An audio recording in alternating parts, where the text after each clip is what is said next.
Bonjour tout le monde, bienvenue à une autre activité de modélisation 3D avec le Benifab. Mon nom est Laurence. Aujourd'hui, notre projet est un peu particulier. J'avais perdu mes lunettes il n'y a pas très longtemps et je viens d'en avoir des nouvelles. Et donc, je me disais, hey, ça serait quand même assez intéressant si on était capable de faire nos propres lunettes, de modéliser nos propres lunettes, notre propre style de lunettes sur un logiciel de modélisation 3D. Puis je me suis dit aussi, ce serait peut-être le fun de faire des lunettes sur Tinkercad dans l'activité. Donc, c'est ça qu'on va faire aujourd'hui. Pour commencer, on va juste aller sur Google. Je vais taper style de lunettes. Donc, on voit que bon, il y a des lunettes rondes, il y a des lunettes carrées. Il y en a des vraiment funky aussi. On s'en va directement dans le style de lunettes. Il peut y avoir des étoiles. C'est vraiment à vous de voir en cœur aussi le type de lunettes que vous voulez avoir, puis le type de style que vous voulez avoir avec vos lunettes. Mais juste pour la monture au moins des lunettes, je vais vous montrer comment faire ça. Donc, première chose, on va donner un nom à notre projet, lunettes. Juste lunettes, ça va être correct. Je vais rajouter Lolo, juste parce que je suis sur le site, sur le compte du Benifab. Et pour commencer, je veux juste qu'on aborde les mesures des lunettes. OK?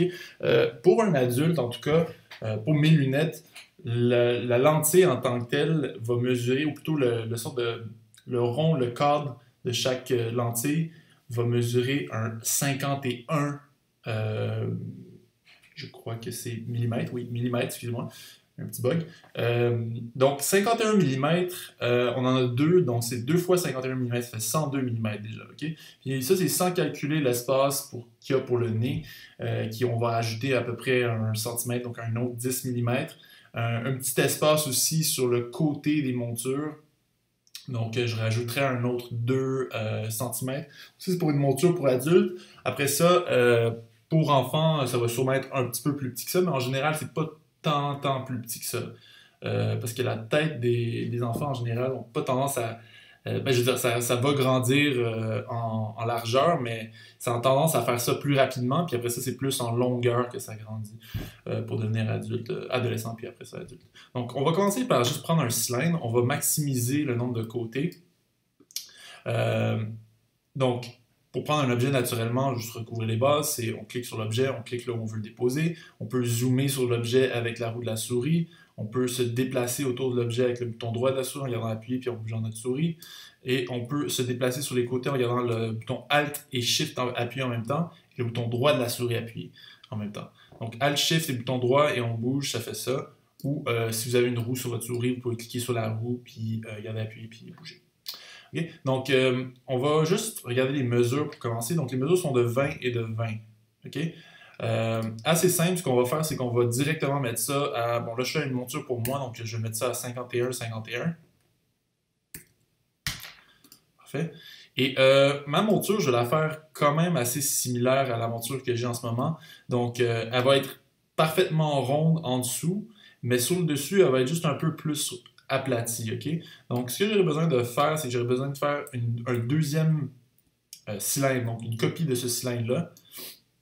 Donc, j'ai pas expliqué non plus comment j'ai changé les mesures. Il faut cliquer sur le coin et vous cliquez après ça sur les chiffres pour changer les numéros.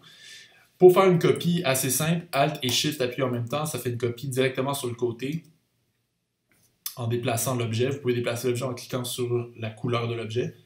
Et ce qu'on va faire, c'est qu'on va juste, de façon manuelle, aplatir l'objet. Je vais l'aplatir de presque de moitié. Je vais le mettre à 30. OK? Donc, vous voyez, le numéro est à 30 en ce moment. OK? Maintenant, j'aurais besoin de faire en sorte que la moitié de mon cylindre que j'ai ici soit découpée pour que je puisse rajouter cette partie-là à le reste du cylindre. Donc, j'aurais besoin de prendre une boîte, premièrement, et la boîte va être la moitié, là on est à 51, donc la moitié de 51. OK? Donc, ce que je vais faire, c'est que je vais, la moitié de 51, c'est 25,5, faire ça directement. Et je vais juste l'agrandir à n'importe quel niveau, ça n'a pas vraiment d'importance. Elle est à la même hauteur directement, donc ça c'est correct. Puis je vais changer ça de solide à hold, parce qu'on va l'utiliser pour découper notre cylindre. Okay? Maintenant, il faut que j'aligne ces deux formes-là ensemble. Donc, je vais sélectionner en cliquant ailleurs, puis en gardant appuyé, je vais sélectionner ces deux formes-là. Et je vais venir cliquer sur regrouper, group. Ça va découper mon cylindre. Okay? Maintenant, c'est de faire un peu la même chose, sauf qu'au lieu d'avoir un hole, les deux vont être solides. Donc, ça va être de faire une... de comme copier, pas de copier, mais plutôt de positionner la fin de mon cylindre, de ma moitié de cylindre, au milieu de mon cylindre aplati, donc ma deuxième forme. Okay? Celui-ci de 25.5, donc ce serait 12.5 qu'il faudrait déplacer spécifiquement. On va réessayer. Donc, aligner, milieu, et je vais déplacer ce cylindre-là. Donc 12.5, 1, 2, 3, 4, 5, 6, 7, 8, 9, 10, 11, 12. Et là, il faut que je change ça ici pour mettre ça 0.5 et 1. Donc là, il devrait être correct. Bon, là, c'est sûr que je ne vous demande pas d'être précis à ce niveau-là, parce que moi, je suis juste un perfectionniste. C'est correct. Mais si vous voulez bien le faire, c'est vraiment comme ça qu'il va falloir le faire. Okay, on fusionne ces deux formules ensemble en les sélectionnant avec notre boîte de sélection. Donc, on s'assure que les deux objets soient alignés. Ça va faire vraiment un alignement parfait. OK. Puis, on peut, après ça, bon, si c'est trop lent, non, c'est correct. Donc, regardez ça de même. Donc, là, le but, en fait, c'est de faire une épaisseur de monture. Donc, il faut vraiment que je décide à quelle épaisseur je veux que ma monture soit. Donc, je vais devoir agrandir, faire une copie agrandie de ma forme, parce que l'épaisseur va aller de l'extérieur. Ça, c'est l'intérieur de ma forme. Donc, je vais faire, en regardant le bouton Alt appuyé, je vais agrandir une forme. Non, c'est pas ça. Plutôt faire une copie en regardant le bouton Alt, puis en déplaçant vers le haut, comme ceci. J'ai fait une copie, puis je vais l'agrandir en regardant le bouton Shift appuyé, je vais l'agrandir un tout petit peu. Mais là, il faut quand même se soucier un peu des dimensions qu'on va donner. Donc là, j'ai mes dimensions qui sont de 51 de large. Donc moi, je veux rajouter sur chaque côté, je veux rajouter 2 mm, 3 mm sur chaque côté. Donc ça va être, au lieu d'être 51, je vais rajouter 6, donc 7. Donc 57. 57. Je pense que je vais le faire en gardant le bouton Shift appuyé. Je vais cliquer sur la boîte ici à la place, puis je vais attendre qu'il soit à 57. Je suis à 59. Ça, je vais transformer ça en hole. Je descends. Je vais m'assurer que ça passe à travers aussi, ok? Donc qu'il soit assez haut pour pouvoir passer à travers de mon autre objet. Puis après ça, je vais les aligner en les sélectionnant les deux et en cliquant sur le bouton aligner. Je vais l'aligner sur le milieu ici et sur le milieu ici. Okay? Comme ceci. Puis après ça, je peux les aplatir. Pour ce qui est de l'épaisseur, moi je donnerais, là il est à 4 mm, je pense que c'est assez. 4 mm, ce serait parfait. Voici les lunettes. Ou plutôt une des parties de la lunette. En fait, on va juste faire la moitié de la lunette parce que on a juste après ça à faire une copie. Donc, je vais faire une rotation de 90 degrés. Je peux faire une rotation précise de 90 degrés en cliquant sur la flèche arrondie qui est ici, en gardant mon curseur à l'intérieur et non à l'extérieur. Vous voyez qu'il y a une ligne bleue qui va de l'intérieur vers l'extérieur. Et je la garde à l'intérieur du cadran pour faire des rotations de 22.5 à la fois. Donc 4 fois 22.5, ça va donner 90. Donc pour la soulever comme ça. Et là, j'aurais besoin de faire une autre partie de la lunette qui va venir ici. Ma lunette ne va pas être articulée parce qu'on n'aura pas le temps de faire ça aujourd'hui. Mais c'est pas plus compliqué si vous avez vu le... Ben, je veux dire, c'est plus long, mais c'est pas plus compliqué dans l'optique que si vous avez déjà fait l'activité du robot articulé, c'est le même concept. Donc, vous aurez juste à faire la même chose. Donc, moi, je vais juste venir chercher une boîte comme ça. L'épaisseur, spécifiquement, je pense que je vais garder ça l'épaisseur similaire à l'épaisseur de ma lunette. Peut-être moins, en fait, 3 mm, je pense que ce serait mieux. Et la hauteur, 6 mm me paraît pas pire, mais je peux rendre ça... je vais les faire fines, mes lunettes, donc je vais mettre ça à 4 mm à la place. Je pense comme ça, peut-être 5. Voilà. C'est vraiment, tu sais, ça c'est juste une question de design, c'est pas vraiment besoin d'être précis comme ça. Oups. Et après ça, je peux venir cliquer sur le carré noir qui est ici, qui me permet d'agrandir ma forme d'un côté. Assurez-vous de mesurer l'espace entre votre oreille et le rebord de votre nez. Donc, pour moi, ça arrive à peu près à 1 décimètre, c'est-à-dire 10 cm, peut-être un 11 cm maximum. Puis après ça, il y a la partie courbée qui vient encercler mon oreille. Donc, là, je vais juste spécifiquement choisir de mettre ça à 100. Donc, et après ça, j'aurais besoin d'une autre partie ici. Là où ça devient un petit peu plus complexe, puis peut-être pas aussi précis qu'on voudrait parce qu'on a des outils quand même assez limités avec Tinkercad. Je vais prendre un tube comme ça, je vais naturellement rajouter, pas du bevel, les côtés. Donc rajouter des côtés pour rendre ça plus rond. Et je vais juste venir... On va juste... Là, on est à 3 mm, on a besoin d'être à 3 mm ici aussi. Déjà, on a ça de fait. Et après ça, c'est vraiment juste d'y aller un peu à l'arrache. On va pas passer des années là-dessus.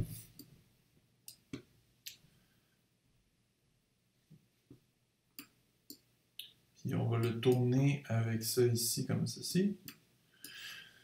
On a la bonne épaisseur. Et on va juste y aller un peu à l'œil pour ce qui est du reste. On va juste essayer de voir, peut-être un peu trop épais, il y a un espace ici, donc ce qu'on va faire, c'est qu'on va juste l'aplatir un tout petit peu, puis le soulever. Puis on y va à l'œil. C'est ça la décision qu'on a prise. Parfait. Et là, ce que j'aurais besoin de faire, c'est couper cet objet-là ici, puis le découper peut-être même ici. Donc j'aurais besoin de 2 boîtes. Comme ceci. Voilà. Une boîte en mode perçage. Puis je vais faire une copie Alt-Shift en gardant Alt-Shift appuyé pour faire ma copie. On ne voit plus rien. Et je vais la descendre, cette copie-là, je vais la mettre ici comme ça. Ouais. Parfait. Et là, je combine ces 3 formules ensemble. Donc en faisant ma boîte de sélection, je peux les combiner ensemble et les regrouper. C'est ça que ça fait. Et là, ce que je vais faire, c'est que je vais venir aligner le tout, qu'on soit bien centré. Et peut-être même au top ici, comme ça ici. Puis aligner comme ça. Plutôt regrouper. Là, j'ai cliqué sur le bouton regrouper qui va juste rajouter des formes. Là, je pense que je vois un espace entre les deux formes. C'est un espace, ça? Peut-être pas. Je vais juste le découper puis je vais le bouger de même pas un dixième de millimètre. Là, vous voyez, j'ai changé le snap grid, me permet de déplacer les choses par différentes mesures. Donc 0,1 mm, ça serait 1 dixième d'un petit carré qui est ici. Donc c'est vraiment pas grand-chose. On n'a pas besoin de grand-chose pour faire un produit qui va bien marcher. Là, on voit qu'il est bien rentré, puis on peut le regrouper comme ceci. Voilà. OK?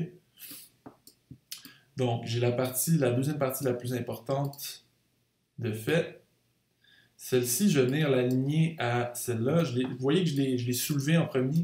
En fait, elle va être à peu près à cette hauteur-là. OK? Il va y avoir une tige qui va venir connecter les deux parties.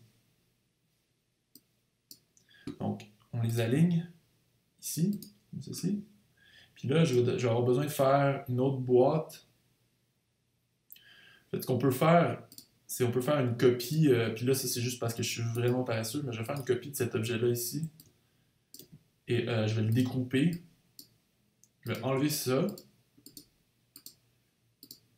C'est juste pour ne pas avoir à refaire les mesures. Je vais le tourner, donc avec ma flèche courbée. Puis je vais venir la positionner au bon endroit. Puis après ça, j'ai vraiment juste besoin de changer avec le petit carré noir. Je vais juste déplacer ça comme ça ici. OK? Puis après ça, je peux venir tout aligner. Tout ça va être aligné à cette hauteur-là. Je peux même peut-être les monter un tout petit peu encore. Parce que c'est vraiment, en général, cette partie-là est vraiment tout en haut des lunettes. Donc, on peut peut-être les aligner comme ceci, tout en haut. Peut-être les descendre juste un petit peu, juste pour le style.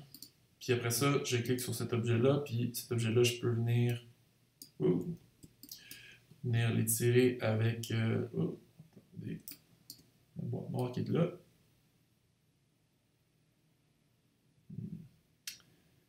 Un petit problème de logistique. Le problème de logistique, c'est que... Ah, mais je peux, en fait, ce que je vais faire, c'est... À la place de faire ça, je vais juste le déplacer ici. Par 0,1 mm. Mais j'aurais besoin de faire une découpe probablement... non, ça marche pas. Plus comme ça. Ouais, j'aurais besoin de découper en fait cette boîte-là. Ceci. Donc, ce que je vais faire, c'est que je vais juste l'agrandir au maximum comme ça pour qu'elle vienne bien se connecter. Puis je vais prendre une boîte que je vais soulever en mode perçage naturellement. Et juste la tourner un petit peu comme ça pour venir découper une partie que j'ai pas besoin. Cette partie-là, je l'ai pas besoin vraiment. Fait que là, j'ai ma boîte de perçage et je vais shift-click sur la boîte que je veux percer. Donc celle-là, excusez-moi, ça zoom out automatiquement. J'ai shift-click sur cette boîte-là, je vais venir les regrouper ensemble pour enlever voilà la partie que j'avais pas besoin. Puis après ça, je peux regrouper le tout. Magie. Bon, après ça, on peut venir rajouter une partie. Moi, mes lunettes, il y a une partie ici qui vient cacher un peu cette sorte d'angle-là qu'on n'aime pas. Vraiment, c'est à vous de voir. Même que moi, je pense que ça me dérange un petit peu trop. Puis, comme je suis perfectionniste, je vous l'ai dit, je vais venir faire une copie. Et, ouais, je vais venir faire une copie. Je vais juste la rétrécir un peu. La tourner. La descendre comme ça. Puis la déplacer juste un petit peu. Je peux même venir la rétrécir. Juste pour faire un sorte de style. Aussi simple que ça. OK. Voilà, je regroupe le tout. Et voilà. Lunettes. Qu'est-ce qu'il me reste? Ah oui, il me reste ici, cette partie-là ici. Donc ça va être... c'est pas très, très, très compliqué, mais ça vous demande peut-être de mesurer bon, plutôt la partie... la largeur de votre nez. Donc moi, c'est à peu près 50... Donc, pas 50, excusez-moi, c'est 10. Il y a déjà un 10 mm de radius, donc il est correct déjà à ce point-là. J'ai juste besoin de séparer cette forme-là en deux. C'est ça que je vais faire. Puis ça n'a pas besoin d'être super précis non plus. Aussi, je vais arrondir ça ici pour donner un style plus rond. Voilà. Et je vais regrouper ces deux formes-là. L'épaisseur, on avait dit ici... Qu'est-ce qu'on avait dit pour cette épaisseur-là? C'était 6 mm. Je vais juste défaire les formes rapido. Juste pour vérifier. 4 mm. Puis ça, c'est quoi? C'est 3 mm. On va mettre ça à 4 mm aussi. Ça aussi. 4. Pour que ça fasse un design uni. On a besoin d'aligner ça. Je fais des retouches, là, je n'étais pas supposé faire ça, mais c'est toujours important de bien s'assurer que tout fonctionne bien dans le design. Puis, même chose pour celui-là ici, on va le tourner comme ceci, à 90 degrés, en gardant le curseur à l'intérieur du cercle. Et je vais mettre ça à 4 mm. Et je vais venir le positionner à la bonne place, juste ici. permet pas de bouger exactement où je veux, donc je vais juste changer ça. Puis, je pense que c'est correct. C'est pas si pire. Au pire, je peux juste l'agrandir un petit peu comme ça ici.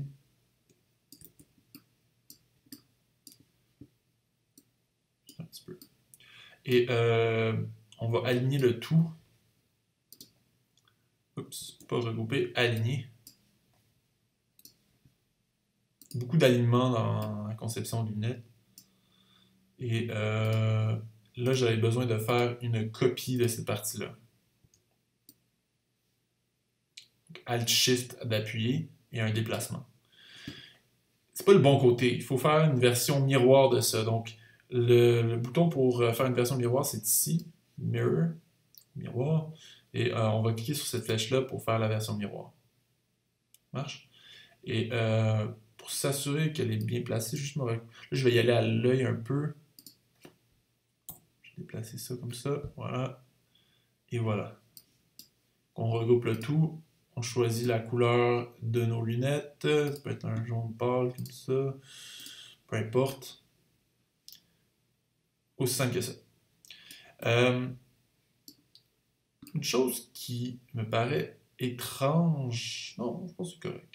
Je pensais que c'était peut-être pas assez long, mais je regarde mes lunettes, mais c'est pas mal ça. Ouais, non, peut-être les tiges sont pas assez longs. Parce que moi j'ai une longue tête, mais ça dépend vraiment de la personne. Écoutez, c'est à vous de voir. Vous pouvez toujours changer quelques parties après qu'elles ont été. Comme là, si je dégroupe le tout, je peux toujours.